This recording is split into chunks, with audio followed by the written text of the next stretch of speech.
Bayangkan skenario ini.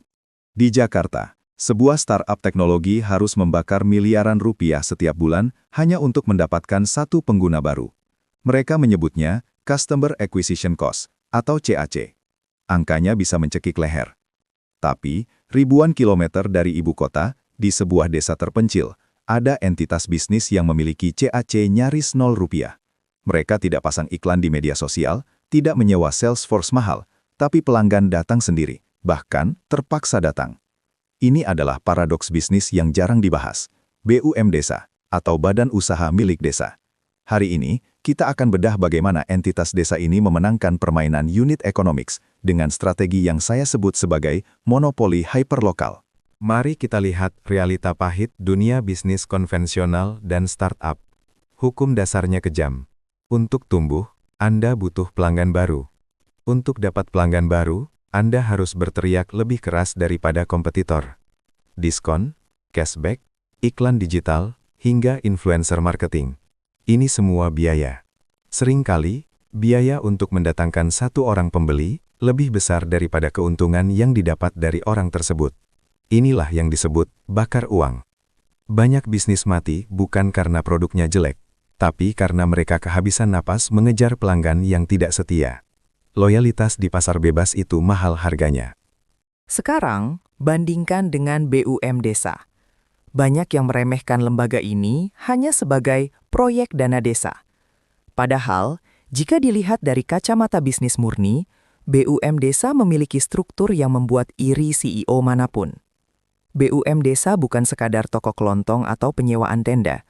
Secara legalitas, mereka adalah badan hukum yang setara dengan PT atau CV, namun dengan satu perbedaan fundamental. Pemegang saham utamanya adalah masyarakat desa itu sendiri melalui representasi pemerintah desa.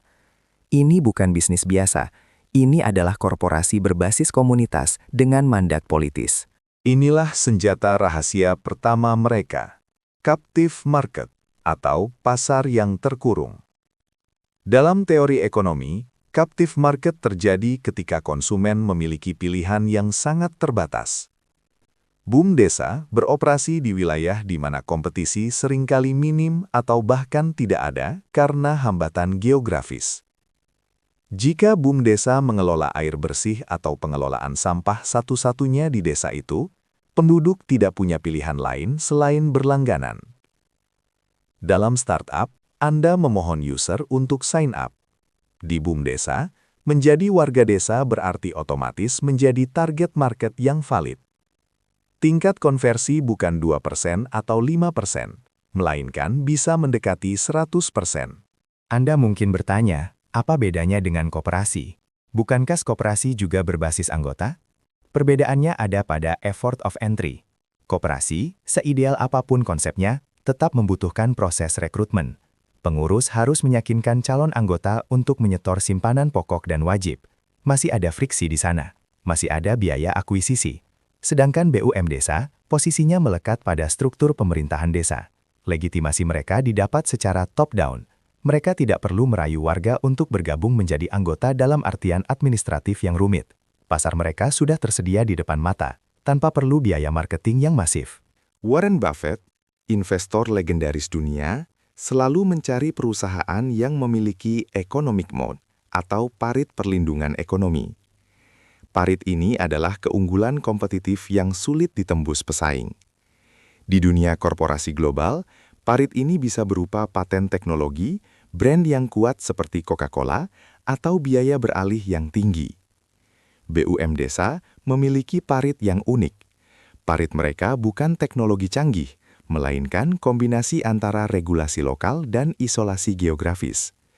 Ini adalah parit yang digali oleh struktur sosial dan politik desa yang membuat pesaing luar sangat sulit untuk masuk dan mengambil pangsa pasar. Salah satu bentuk parit terkuat BUM Desa adalah regulasi. Kepala desa dan badan permusyawaratan desa memiliki wewenang membuat peraturan desa atau perdes.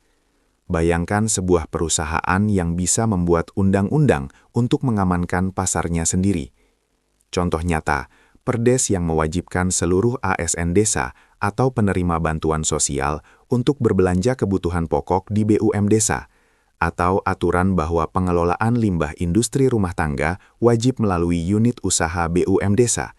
Ini bukan lagi marketing, ini adalah monopoli legal yang diciptakan oleh konsensus politik lokal, sesuatu yang tidak mungkin dilakukan oleh Alfamart atau Indomart. Mari kita bicara angka dalam bahasa unit economics. Rumus emas profitabilitas adalah LTV, lifetime value, harus jauh lebih besar dari CAC, Customer Acquisition Cost. Jika CAC BUMDesa mendekati 0 karena faktor captive market tadi, dan LTV warga desa sangat panjang, mengingat warga desa jarang berpindah domisili seumur hidup, maka rasionya menjadi tidak terhingga. Secara matematis, ini adalah model bisnis impian. Setiap rupiah yang masuk adalah pendapatan murni yang bisa langsung diputar untuk operasional atau ekspansi, tanpa tergerus biaya iklan Facebook atau Google Ads yang semakin mahal setiap tahunnya. Selain akuisisi pelanggan, biaya terbesar kedua dalam bisnis retail adalah logistik dan distribusi. E-commerce besar membakar uang untuk subsidi ongkir. BUM Desa, mereka bermain di level hyperlokal. Gudang mereka ada di tengah pemukiman. Jarak antara penjual dan pembeli hanya selemparan batu. Biaya distribusi menjadi sangat rendah, bahkan 0 jika pembeli mengambil sendiri barangnya.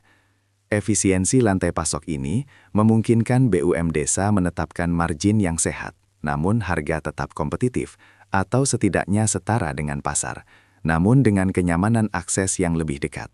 Ada satu aset tak berwujud yang dimiliki BUM Desa, namun sulit direplikasi perusahaan kota. Modal sosial atau social capital. Di desa, bisnis adalah personal. Orang berbelanja di BUM Desa bukan hanya karena butuh barang, tapi karena rasa memiliki dan gotong royong. Ada sanksi sosial tak tertulis jika tidak mendukung usaha milik bersama. Trust atau kepercayaan ini dibangun puluhan tahun antar generasi. Startup butuh waktu tahunan dan biaya branding miliaran untuk membangun kepercayaan yang di desa sudah tersedia secara organik sejak lahir. Contoh paling nyata dari monopoli hyperlokal ini terlihat pada BUM Desa kategori wisata.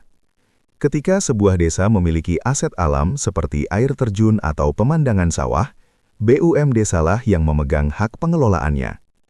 Tidak ada investor swasta yang bisa tiba-tiba datang dan mengklaim air terjun itu tanpa kerjasama dengan desa. Ini adalah monopoli alamiah. Dengan tiket masuk, parkir, dan penyewaan alat yang dikelola satu pintu, BUM Desa Wisata seperti di Ponggok atau Pujon Kidul bisa meraup omzet miliaran rupiah per tahun dengan margin profitabilitas yang fantastis. Namun, hati-hati, setiap analisis bisnis harus objektif. Monopoli dan captive market memiliki sisi gelap, komplasensi atau rasa cepat puas. Karena merasa pelanggan tidak punya pilihan lain, BUM Desa bisa terjebak memberikan pelayanan yang buruk, inovasi yang mandek, dan manajemen yang korup. Sejarah membuktikan, monopoli tanpa pengawasan akan melahirkan inefisiensi. Jika BUM Desa terlena dengan posisi zero CAC mereka dan mengabaikan kepuasan warga, social capital tadi bisa runtuh. Warga bisa saja memboikot bukan karena harga, tapi karena rasa tidak dihargai. Masa depan BUM Desa bukan hanya bertahan di pasar lokal, tapi melakukan ekspansi digital. Bayangkan jika kekuatan monopoli lokal ini digabungkan dengan teknologi. BUM Desa yang mengagregasi produk pertanian warganya, lalu menjualnya langsung ke kota, memotong tengkulak. Atau BUM Desa yang menjadi penyedia internet desa, ISP, tunggal. Saat ini sudah banyak terjadi. Mereka memanfaatkan infrastruktur fisik yang mereka kuasai untuk menggelar fiber optik. Ini adalah evolusi dari monopoli tradisional menuju ekosistem digital desa yang berdaulat. Apa yang bisa dipelajari pebisnis kota dari model BUM Desa ini? Pelajarannya adalah, berhentilah terobsesi pada skala yang luas jika fondasi lokalmu rapuh. Bangunlah community mode Anda sendiri. Temukan ceruk pasar di mana Anda bisa menjadi pemain dominan. di mana biaya akuisisi rendah karena rekomendasi mulut ke mulut yang kuat. Anda tidak perlu memonopoli satu negara. Memonopoli satu komunitas yang loyal dan fanatik seringkali jauh lebih menguntungkan, profitable, daripada mengejar jutaan pengguna yang tidak setia. Boom desa membuktikan bahwa dalam bisnis, menjadi besar tidak selalu berarti menang. Terkadang, menjadi satu-satunya pilihan di kolam yang kecil adalah strategi yang jauh lebih cerdas. Zero CAC, captive market, dan dukungan regulasi adalah unfair advantage yang nyata. Jadi, apakah bisnis Anda sudah memiliki parit pelindung, atau Anda masih sibuk membakar uang di medan perang terbuka? Pikirkan itu. Sampai jumpa di analisis bisnis berikutnya.